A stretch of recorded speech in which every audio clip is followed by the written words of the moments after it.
Hello everyone, welcome back to make it happen.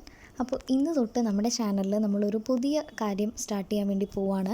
അതായത് നമ്മുടെ SSLCയിൽ പഠിക്കുന്ന പിള്ളേരുണ്ടാവുമല്ലോ, അപ്പോൾ നിങ്ങൾക്ക് വേണ്ടിയിട്ട് നമ്മുടെ ഫിസിക്സിൻ്റെയും കെമിസ്ട്രീൻ്റെയും ചാപ്റ്റർ വൈസ് ആയിട്ടുള്ള ഓരോരോ വീഡിയോസ്, ലേണിംഗ് വീഡിയോസായിട്ട് നമ്മുടെ ഈ ഒരു ചാനലിൽ അപ്ലോഡ് ചെയ്യുന്നുണ്ടാവും. അപ്പോൾ ഈ ഒരു SCERTൻ്റെ ആ ഒരു ടെക്സ്റ്റ് വെച്ചിട്ട് തന്നെയാണ് നമ്മൾ ചെയ്യുന്നത്. അപ്പോൾ ഇപ്പോൾ ടെക്സ്റ്റ് മാറിയതൊക്കെ എല്ലാവരും അറിഞ്ഞിട്ടുണ്ടാവുമല്ലോ. അപ്പോൾ ഇതിപ്പോൾ പുതിയ ടെക്സ്റ്റാണ്, നമുക്ക് ഇതിന്ന് ഗൂഗിളിൽ നിന്ന് എനിക്ക് കിട്ടിയതാണ്.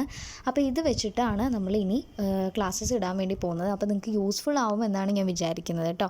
അപ്പോൾ വീഡിയോയിലേക്ക് കടക്കുന്നതിന് മുന്നേ ഞാൻ സെൽഫായിട്ട് എന്നെ ഒന്ന് ഇൻട്രൊഡ്യൂസ് ചെയ്യാം.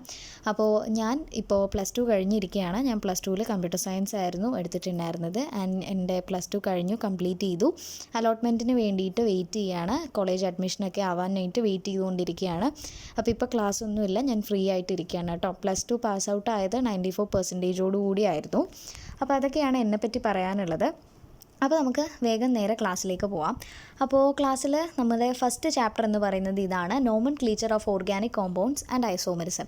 അപ്പോൾ അതേ നോക്കിക്കേ, നമ്മുടെ ഫസ്റ്റ് ചാപ്റ്ററിലേക്ക് നമ്മൾ കടന്നു കഴിഞ്ഞു കേട്ടോ. അപ്പോൾ നമ്മൾ ചാപ്റ്റർ സ്റ്റാർട്ട് ചെയ്യുമ്പോൾ തന്നെ അവിടെ ഒരു കോൺവെർസേഷൻ കാണാൻ പറ്റുന്നുണ്ട് അല്ലേ. ഒരു ആൺകുട്ടിയും പെൺകുട്ടിയും നിൽക്കുന്നുണ്ട്, അവരുടെ ഇടയിൽ ഒരു കോൺവെർസേഷൻ ഉണ്ട്. അപ്പോൾ എന്താണ് അത് എന്നുള്ളത് നോക്കാം.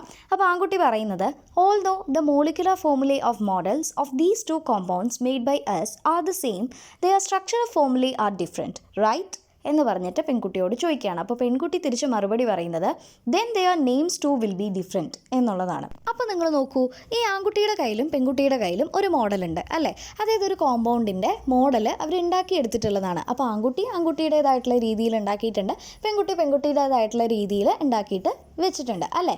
അപ്പോൾ അത് രണ്ടും നമ്മൾ നോക്കിക്കഴിഞ്ഞ് കഴിഞ്ഞാൽ രണ്ടിലും ടോട്ടൽ 14 ബോൾസ് ഉപയോഗിച്ചിട്ടാണ് അവർ ഈ ഒരു മോഡൽ ഉണ്ടാക്കി എടുത്തിട്ടുള്ളത് അല്ലേ.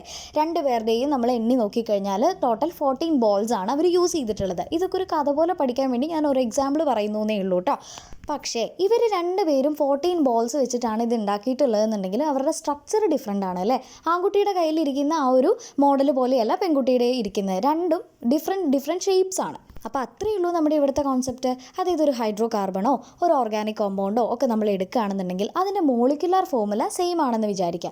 മോളിക്കുലർ ഫോർമുല എന്ന് പറയുന്നത് കാർബണിൻ്റെയും ഹൈഡ്രജൻ്റെയും എണ്ണമാണ്. അപ്പോൾ അത് സെയിം ആണ്, പക്ഷേ അതിൻ്റെ സ്ട്രക്ചർ ഡിഫറെൻ്റ് ആണ്. അങ്ങനെയുള്ള കോമ്പൗണ്ട്സിനെ പറ്റിയിട്ടും അതിൻ്റെ നെയിമിങ്ങും കാര്യങ്ങളും എന്തൊക്കെയാണെന്നും ഇതൊക്കെയാണ് നമ്മുടെ ഈ ഒരു ചാപ്റ്ററിൽ നമ്മൾ പഠിക്കാനും ഡിസ്കസ് ചെയ്യാനും പോകുന്നത്. ഈ ഒരു പാരഗ്രാഫിൽ പറയുന്നത് എന്താണെന്ന് വെച്ച് കഴിഞ്ഞാൽ, നമ്മുടെ ഡെയിലി ലൈഫിൽ നമ്മുടെ ജീവിതത്തിൽ ഉപയോഗിക്കുന്ന ഒത്തിരി സബ്സ്റ്റൻസസ്, ഒത്തിരി സാധനങ്ങൾ ഈ ഒരു ഓർഗാനിക് കെമിസ്ട്രീൻ്റെ സംഭാവനയാണ്, അതായത് കോൺട്രിബ്യൂഷൻസ് ആണ് എന്നുള്ളതാണ് പറയുന്നത്. ഒത്തിരി അധികം കാർബണിൻ്റെ കോമ്പൗണ്ട്സ് നമ്മൾ ഇതിനോടകം തന്നെ ഡിസ്കവർ ചെയ്ത് കഴിഞ്ഞിട്ടുണ്ട്. അപ്പോൾ ഇങ്ങനെയുള്ള ഒരു കോമ്പൗണ്ട്സിനെ കുറിച്ചുള്ള ആ ഒരു പഠനവും കാര്യങ്ങളും ഒക്കെ നടത്തുന്നതിനുള്ളൊരു സ്പെഷ്യലായിട്ടുള്ള ഒരു ബ്രാഞ്ചാണ് നമ്മുടെ ഓർഗാനിക് കെമിസ്ട്രി എന്ന് പറയുന്നത് കേട്ടോ. അപ്പോൾ അതിൻ്റെ ആ ഒരു ഭാഗമാണ് നമ്മുടെ ഈ ഒരു ഫസ്റ്റ് ചാപ്റ്റർ എന്ന് പറയുന്നത്. അപ്പോൾ ഇതിൽ പറയുന്നത് ഓൾറെഡി നമ്മൾ ഡിഫറെൻ്റ് ആയിട്ടുള്ള വെറൈറ്റീസും അതേപോലെ തന്നെ സ്ട്രക്ചറും IUPAC റൂൾസും ഒക്കെ എങ്ങനെയാണ് നമ്മൾ ഓരോ കോമ്പൗണ്ടിനെ നെയിം ചെയ്യേണ്ടത് എന്നുള്ളതൊക്കെ നമ്മൾ ഓൾറെഡി പഠിച്ചിട്ടുള്ളതാണല്ലോ. നിങ്ങൾക്ക് ഓൾറെഡി അറിയായിരിക്കും, നിങ്ങൾ ഫെമിലിയർ ആയിരിക്കും എന്നുള്ളതാണ് ഇവർ പറയുന്നത്. ഒത്തിരിയധികം സബ്സ്റ്റൻസസ് ഇങ്ങനെ ഫോം ചെയ്യുന്നത് നമ്മുടെ ഈ ഒരു കാർബൺ ഉണ്ടല്ലോ. കാർബൺ ഓരോരോ എലമെൻറ്റ്സ് ആയിട്ടുള്ള ഹൈഡ്രജൻ, ഓക്സിജൻ, നൈട്രജൻ അങ്ങനെയുള്ള കാര്യങ്ങളുമായിട്ടൊക്കെ റിയാക്ട് ചെയ്യുമ്പോഴാണ് നമുക്ക് ഒത്തിരി ആയിട്ടുള്ള പുതിയ സബ്സ്റ്റൻസസ് ഉണ്ടാകുന്നത്. അപ്പോൾ ചുരുക്കി പറഞ്ഞു കഴിഞ്ഞാൽ ഇതിൽ പറയുന്നത് ഇങ്ങനെയുള്ള കോമ്പൗണ്ട്സിൻ്റെ സ്ട്രക്ചറും അതേപോലെ തന്നെ നോമൻക്ലേച്ചർ എന്ന് പറഞ്ഞു കഴിഞ്ഞാൽ നമ്മൾ ആ ഒരു സ്ട്രക്ചർ അല്ലെങ്കിൽ ആ ഒരു കോമ്പൗണ്ടിൻ്റെ നെയിമിങ് ഒക്കെ ചെയ്യുന്നതും അതേപോലെ തന്നെ അതിൻ്റെ ക്യാരക്ടറിസ്റ്റിക്സ് ഒക്കെ പഠിക്കുന്നതും ഇതൊക്കെ വളരെയധികം നമുക്ക് ക്യൂരിയോസിറ്റി ഒക്കെ ഉണ്ടാക്കുന്ന അടിപൊളിയായിട്ടുള്ള കാര്യങ്ങളാണ്, രസകരമായ കാര്യങ്ങളാണെന്നൊക്കെയാണ് അവർ പറയുന്നത് കേട്ടോ.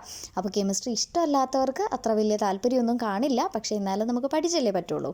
ഇതുവരെയുള്ള ചെറിയൊരു ഇൻട്രൊഡക്ഷൻ ആയിരുന്നു കേട്ടോ. ഇനിയാണ് നമ്മൾ ചാപ്റ്ററിലേക്ക് കടക്കാൻ പോകുന്നത്. അപ്പോൾ ആദ്യമേ തന്നെ നമുക്ക് താഴെ 2 എക്സാമ്പിൾസ് കൊടുത്തിട്ടുണ്ട് കേട്ടോ. അതായത് സ്ട്രക്ചറൽ ഫോർമുല, 2 ഹൈഡ്രോ കാർബണിൻ്റെ സ്ട്രക്ചറൽ ഫോർമുലയാണ് ഇവിടെ താഴെ കൊടുത്തിട്ടുള്ളത്. ഹൈഡ്രോ കാർബൺ 1 ഉണ്ട്, ഹൈഡ്രോ കാർബൺ 2 ഉണ്ട് കേട്ടോ. അപ്പോൾ സ്ട്രക്ചറൽ ഫോർമുലയാണ് നമുക്ക് തന്നിട്ടുള്ളത്. അതായത് നമ്മൾ നേരത്തെ ആ ഒരു മോഡൽസിൻ്റെ കാര്യം പറഞ്ഞില്ലേ, അതേ രീതിക്ക് തന്നെ നമ്മളിവിടെ നോക്കുക. അപ്പോൾ ഞാൻ ഓൾറെഡി പറഞ്ഞിട്ടുണ്ടായിരുന്നു, മോളിക്കുലർ ഫോർമുല എന്ന് പറയുന്നത് നമ്മുടെ കാർബണിൻ്റെയും ഹൈഡ്രജൻ്റെയും എണ്ണമാണ് എന്നുള്ളത് അല്ലേ. അപ്പോൾ നിങ്ങളൊന്ന് എണ്ണി നോക്കൂ. ഇവിടെ കാർബൺ, നമ്മൾക്കിപ്പോൾ ഹൈഡ്രോ കാർബൺ 1 നോക്കാം. കാർബണിൻ്റെ എണ്ണം എന്ന് എന്ന് പറയുന്നത് 5 അല്ലേ. ഇനി നമ്മൾ ഹൈഡ്രജൻ്റെ എണ്ണം നോക്കുകയാണെന്നുണ്ടെങ്കിൽ 12 നമ്മുടെ ഹൈഡ്രജൻ്റെ എണ്ണം വരുന്നത്. ഇനി നിങ്ങൾ ഹൈഡ്രോ കാർബൺ 2 നോക്കിക്കേ, അതിലും ഈ കാർബണിൻ്റെയും ഹൈഡ്രജൻ്റെയും എണ്ണം സെയിം തന്നെയല്ലേ. അപ്പോൾ നമുക്ക് എന്ത് പറയാം, മോളിക്കുലാർ ഫോർമുല സെയിം ആണെന്ന് പറയാം അല്ലേ. അപ്പോൾ ആ കാര്യത്തിൽ നമുക്ക് വേറെ ഡൗട്ടൊന്നുമില്ല, മോളിക്കുലാർ ഫോർമുല സെയിം ആണ്. പക്ഷേ നോക്കൂ, ഇതിൻ്റെ സ്ട്രക്ചർ സെയിം ആണോ? അല്ല. കാരണം ഹൈഡ്രോ കാർബൺ 1 ഒരു സ്ട്രെയിറ്റ് ചെയിനും ഹൈഡ്രോ കാർബൺ 2 ഒരു ബ്രാഞ്ചഡ് ചെയിനുമായിട്ടാണ് ഇരിക്കുന്നത് അല്ലേ.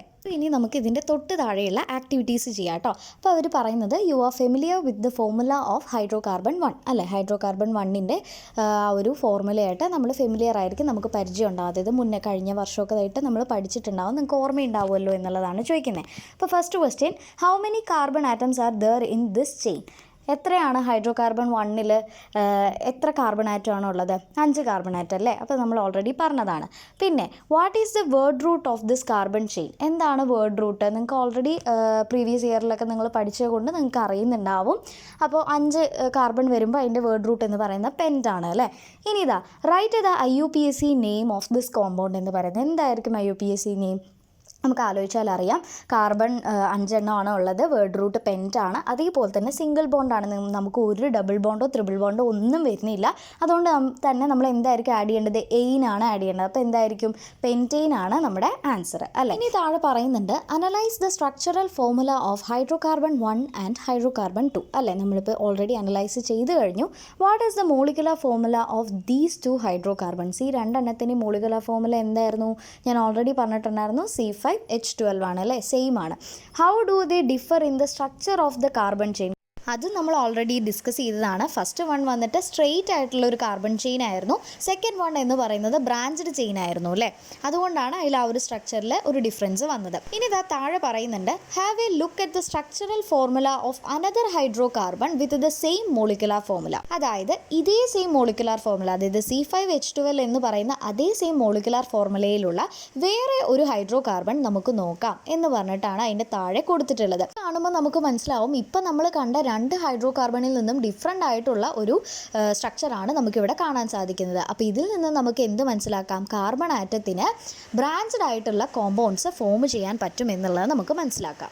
അപ്പോൾ അത്രയാണ് നമ്മുടെ ഇന്നത്തെ വീഡിയോ. ചെറിയൊരു ഇൻട്രൊഡക്ഷൻ മാത്രമാണ് ഈ ഒരു ചാപ്റ്ററിൻ്റെ ആയിട്ടുള്ളൂ. ബാക്കിയുള്ളത് ഉടനെ തന്നെ 2 ദിവസത്തിൻ്റെ ഉള്ളിൽ തന്നെ നമ്മുടെ ചാനലിൽ വീഡിയോ പോസ്റ്റ് ചെയ്യുന്നതായിരിക്കും കേട്ടോ. അപ്പോൾ ക്ലാസ് എല്ലാവർക്കും മനസ്സിലാവുന്നുണ്ടോ, ഇഷ്ടപ്പെടുന്നുണ്ടോ എന്നുള്ളതൊക്കെ കമൻറ്റ് ബോക്സിലൊന്ന് അറിയിക്കുക. ഡൗട്ട്സ് ഉണ്ടെങ്കിൽ നിങ്ങൾക്ക് കമൻറ്റ് ബോക്സിൽ പറയാം കേട്ടോ. അപ്പോൾ അത്രയേ ഉള്ളൂ. നിങ്ങൾക്ക് ക്ലാസ്സും കാര്യങ്ങളൊക്കെ ഇഷ്ടമാവുന്നുണ്ടെന്നുണ്ടെങ്കിൽ ലൈക്കും ഷെയറും സബ്സ്ക്രൈബും ഒന്നും മറക്കണ്ട. Okay, thank you.